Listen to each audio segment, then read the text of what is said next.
C'est par amour que le monde a été créé, c'est par amour que le monde a été sauvé, c'est par amour que le monde doit être régénéré. Au nom du Père et du Fils, de la Mère et de la Fille, dans l'unité de l'Esprit. Amen. Que la paix du Seigneur et de la Dame soit avec vous, et qu'elle t'inspire au cours de la célébration. Préparons-nous à l'Eucharistie de ce jour en reconnaissant devant Dieu que nous sommes pécheurs. Mon Dieu, je reconnais que j'ai péché contre toi, contre mes frères et sœurs en qui tu vis comme en moi, contre ta création si belle et ton amour présent partout. Mais nous partageons tous ici-bas la même humanité. C'est pourquoi je te prie de manifester envers nous ta miséricorde et de nous accorder à tous ton pardon. Prions. Jésus-Christ, roi du monde et sauveur des hommes, ton être glorieux, dévoilé à Pierre, Jacques et Jean, laisse entrevoir à l'homme son propre destin, unir toutes ses facultés à la lumière qui l'habite. Dans ton infinie bonté, garde-nous de tout mal et conduis-nous vers notre propre transfiguration, prélude à la divinisation qui nous unira pour toujours à toi. Amen.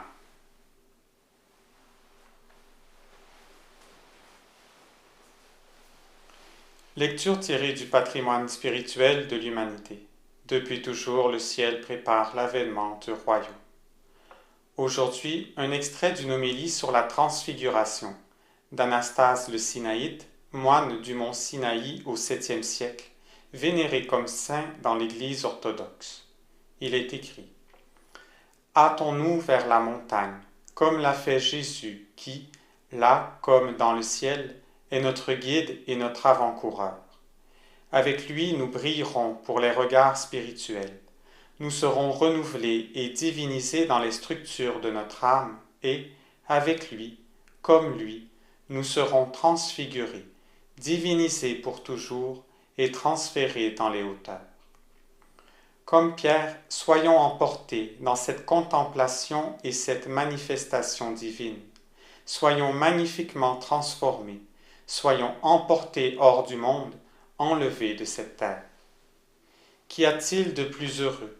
Qu'y a-t-il de plus sublime?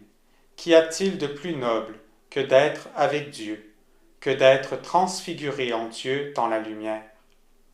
Certes, chacun de nous, possédant Dieu dans son cœur et transfiguré à l'image de Dieu, doit dire avec joie: il nous est bon d'être ici, où tout est lumineux, où il y a joie, plaisir et allégresse, où tout dans notre cœur est paisible, calme et imperturbable, où l'on voit Dieu.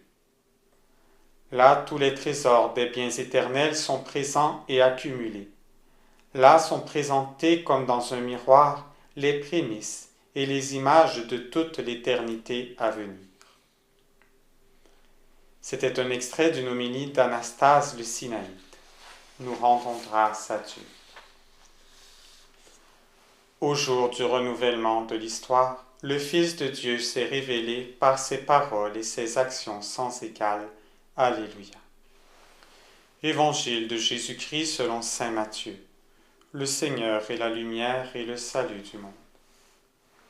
Ce jour-là, Jésus prend avec lui Pierre, Jacques et Jean, son frère, et il les emmène à l'écart, sur une haute montagne. Il fut transfiguré devant eux. Son visage devint brillant comme le soleil, et ses vêtements blancs comme la lumière. Voici que leur apparurent Moïse et Élie, qui s'entretenaient avec lui. Pierre alors prit la parole et dit à Jésus: Seigneur, il est bon que nous soyons ici. Si tu le veux, je vais dresser ici 3 tentes, une pour toi, une pour Moïse et une pour Élie. Il parlait encore lorsqu'une nuée lumineuse les couvrit de son ombre. Et voici que, de la nuée, une voix disait: Celui-ci est mon Fils bien-aimé, en qui je trouve ma joie. Écoutez-le. Quand ils entendirent cela, les disciples tombèrent face contre terre et furent saisis d'une grande crainte. Jésus s'approcha, les toucha et leur dit: Relevez-vous et soyez sans crainte. Acclamons la parole de Dieu. nous la garderons vivante en nous. Du Seigneur à la table, un seul amour, un seul mystère, un seul royaume pour conduire à Dieu toute sa création. Proclamation des œuvres de la table. La parole de la table est parole de vérité. Dans Vie d'amour, appendice 5, Marie-Paul écrit: L'amour vit de la lutte et de la croix. Engagés sur une telle voie, nous pouvons espérer la merveilleuse transfiguration que Dieu a promise aux âmes de bonne volonté. Tel est l'espoir des fils de lumière qui luttent à travers les ténèbres du temps, conscients des difficultés, mais sachant que la croix, scandale pour notre peuple, comme elle le fut pour le peuple juif, deviendra un jour un titre de gloire pour l'Église et pour la chrétienté. La croix, signe de notre salut, nous rappelle que nous devons suivre le Christ. Telle est notre participation à la passion du Christ Rédempteur, collaborant ainsi à la co-rédemption par Marie Immaculée, Mère et Dame de tous les peuples. Ainsi s'exprimait la Dame. Qu'elle soit bénie à jamais. La fête de la Transfiguration que nous célébrons aujourd'hui nous replonge au cœur de notre foi renouvelée. Elle nous rappelle le grand plan de Dieu auquel nous croyons et qui nous ouvre au mystère de la destinée de l'homme. Il y a 2000 ans, lors de sa transfiguration, Jésus laissait déjà entrevoir à ses apôtres Pierre, Jacques et Jean ce que serait sa gloire de ressusciter. Mais devait venir encore la passion et la mort sur la croix. En notre temps, Marie-Paul nous a parlé de transfiguration, plus précisément du millénaire de la transfiguration. Ce millénaire sera le temps de la résurrection. Ce sera le royaume. À celui qui aura sauvé son corps spirituel en devenant un saint, il sera offert d'être régénéré et de vivre une profonde transformation en ces trois corps, afin de les glorifier, de les transfigurer, pour pouvoir ensuite les élever jusqu'en Dieu. La transfiguration est une fête lumineuse.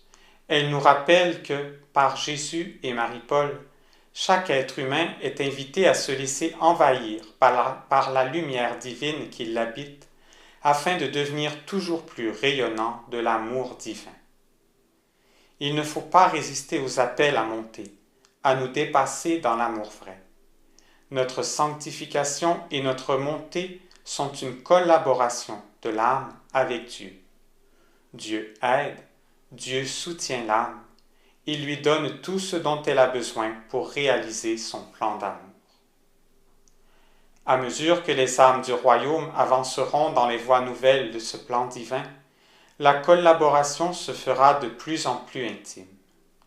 Comme le percevait déjà à sa manière saint Anastase le Sinaïte, nous serons renouvelés et divinisés dans les structures de notre âme. Nous serons transfigurés, divinisés pour toujours et transférés dans les hauteurs. Et comme ce saint nous entraîne, continuons de fixer les désirs profonds de notre âme vers les hauteurs du plan de Dieu. Cherchons à reconnaître nous aussi qu'il n'y a rien de plus heureux, de plus sublime et de plus noble que d'être avec Dieu, et orientons notre vie en conséquence. Certes, cette union vers laquelle nous tendons ne se réalisera pas sans effort, et encore moins sans la croix, qui devient la voie la plus rapide pour monter bien haut lorsqu'elle est acceptée avec amour. Marie-Paul nous le dit dans la 3e lecture. Oui, nous pouvons espérer la merveilleuse transfiguration que Dieu promet aux âmes de bonne volonté. Mais pour ce faire, nous devons suivre le Christ. La croix acceptée est notre participation à la passion du Christ Rédempteur et, tout particulièrement en notre temps, notre collaboration à la co-rédemption qui doit arracher le monde au mal pour le redonner, renouveler à Dieu. Confiance. Acceptons toujours la croix avec amour. Cet amour qui, comme Marie-Paul l'écrivait dans les années 80, Purifie notre cœur pour le garder ouvert aux plus belles espérances.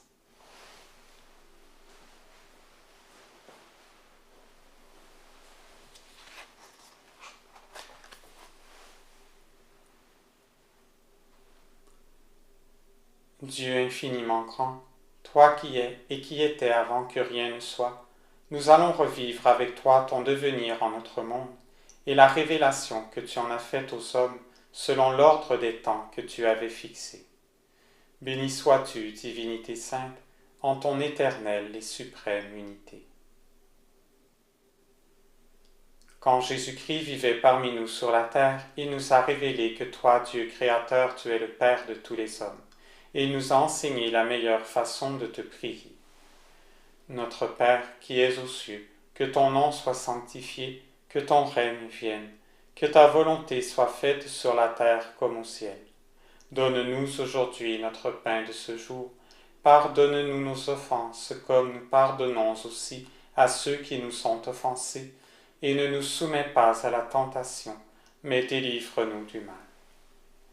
Marie-Paul, à son tour, à la veille du règne annoncé, nous a révélé que toi, la femme qui a vécu parmi nous sous les traits de Marie, tu es l'éternelle Immaculée Conception, l'épouse du Père et la Mère universelle.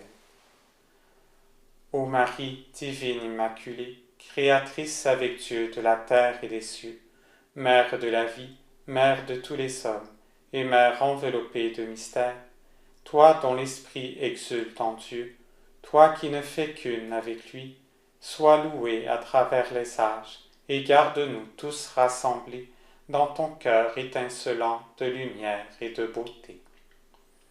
Père Tout-Puissant, Mère infiniment féconde, l'amour qui vous unit dans l'ineffable a tout créé, tout ordonné, tout imprégné de bonté, de pureté, de grâce et de majesté. Vous avez conçu la terre en ces trois mondes et vous nous l'avez confiée, nous pressant d'y parcourir le chemin qui doit nous élever jusqu'à vous. Telle est votre volonté, tel est votre plan d'amour, la voie d'ascension que vous avez préparée pour nous.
Parmi tous les fruits de la terre, vous nous avez donné le blé que les hommes ont semé, récolté, broyé, ainsi que la vigne où ils ont cueilli le raisin qu'ils ont pressé. Le pain et le vin qu'ils en ont fait, nous vous les présentons comme une humble offrande en retour de vos largesses, en sachant qu'ils vont devenir l'incomparable aliment de la vie nouvelle à laquelle nous sommes tous appelés. Nous vous rendons grâce et nous vous bénissons pour vos dons innombrables et tous vos bienfaits.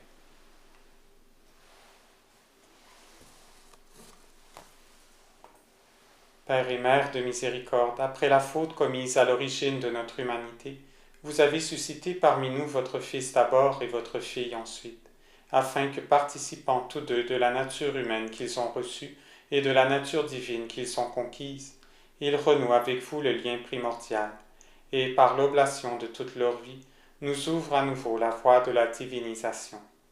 C'est en ce sens que le pain et le vin qui vous ont été présentés sont destinés à devenir l'Eucharistie de leur chair et de leur sang. Ce sacrifice a été célébré pendant des siècles aux intentions des vivants et des morts et pour tous les besoins de la communauté. Il prend une dimension nouvelle et grandiose en ce temps qui nous permet d'accéder à la terre promise du royaume. C'est pourquoi nous t'acclamons, Dieu Père et Mère, toi qui as tout parfaitement disposé pour redonner sa place à notre humanité dans l'admirable concert de tes créations.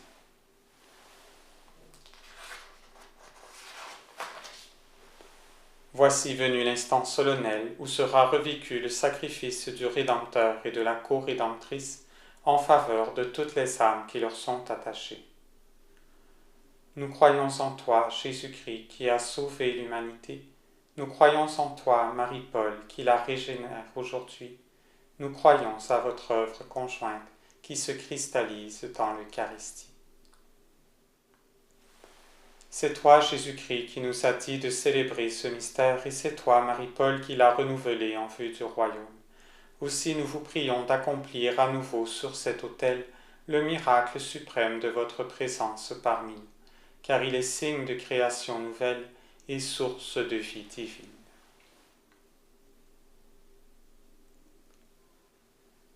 À l'heure de l'ouverture des temps nouveaux, toi, Jésus-Christ, la nuit même où tu fus livré, tu pris le pain, et rendant grâce à Dieu ton Père, tu le bénis, le rompis, et le donna à tes apôtres en disant : Prenez et mangez-en tous, ceci est mon corps, immolé pour vous.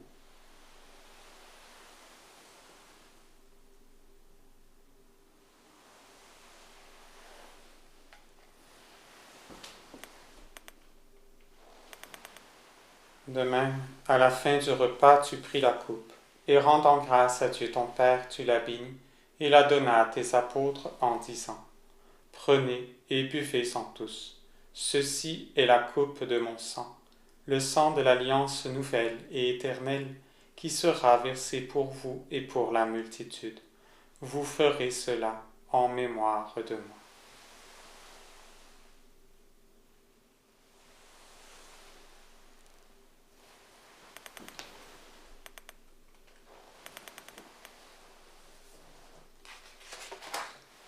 Plus tard, à l'autre charnière des temps, toi, Marie-Paul, tu as été parfaitement configurée à Jésus-Christ. Rendant grâce à ta Mère divine à chaque jour de ta vie d'amour, tu as connu dans la totalité de ton être la même transformation que lui. Femme, tu as rejoint l'homme en Eucharistie.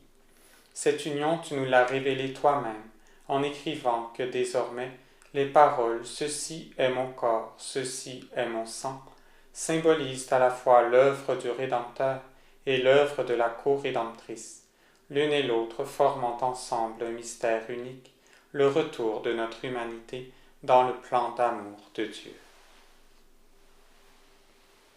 Voici le corps et le sang du Christ total, Jésus-Christ, Marie-Paul.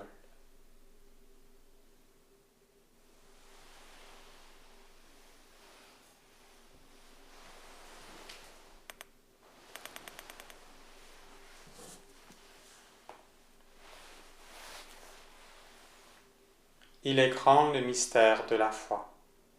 Jésus-Christ, Seigneur Dieu, nous proclamons ta mort et ta résurrection, nous annonçons ton règne dans le monde. Et toi, Paul-Marie, t'âme immaculée, nous t'embrassons dans la même foi, le même amour et la même adoration. Jésus-Christ, notre Rédempteur, et Paul-Marie, notre Rédemptrice, vous avez accompli le plan de Dieu jusqu'au bout, jusqu'à vous unir à votre Mère divine dans le cœur du Père. Ainsi s'est opérée en vous la réconciliation de notre humanité terrestre avec la divinité créatrice de tout être et dispensatrice de tout bien. Vous incarnez le renouveau de la terre entière et vous donnez à tous ceux qui vous aiment et croient en vous l'assurance de la résurrection qui conduit à la glorification puis à la divinisation promise.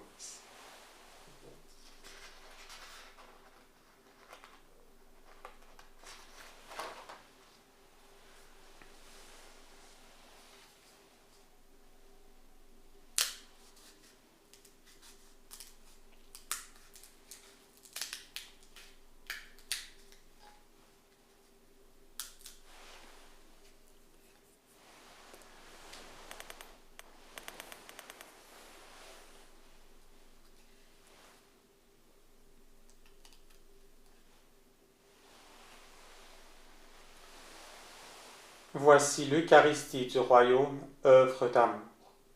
Mon Seigneur et mon Dieu, dame de mon Seigneur, épouse de mon Dieu, Jésus-Christ, Marie-Paul.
Prions.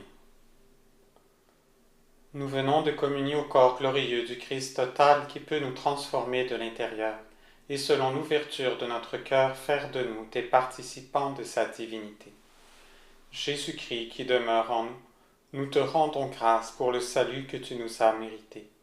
Marie-Paul qui demeure en nous, nous te rendons grâce pour le royaume que tu nous as donné.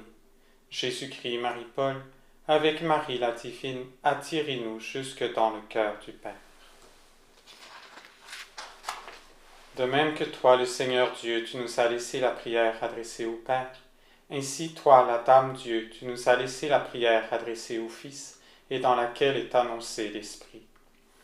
Seigneur Jésus-Christ, Fils du Père, envoie à présent ton Esprit sur la terre, fais habiter l'Esprit Saint dans les cœurs de tous les peuples, afin qu'ils soient préservés de la corruption, des calamités et de la guerre. Que la Dame de tous les peuples, qui fut un jour Marie, soit notre avocate. Amen. La rédemption totale est accomplie, la fille a complété l'œuvre du Fils. Tu peux donc agir à présent, toi, l'Esprit Dieu, qui va renouveler la face de la terre.